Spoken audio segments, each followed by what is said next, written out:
Hi నాన్న, వంటకు వచ్చాను. 35 మందికి వంట నాన్న. ఇవాళ చూపిస్తాను ఐటమ్స్ అన్నీ. దోశ ఆవకాయ, సగ్గుబియ్యం పాయసం, అన్నం పరవాన్నం, పెరుగన్నం, మామిడికాయ పప్పు,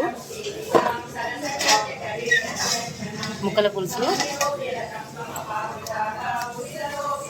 రవ్వ కేసరి నాన్న, కొద్దిగా అప్పాలు, గారెలు, ఓకేనా. వంకాయ కారం పెట్టి కూర,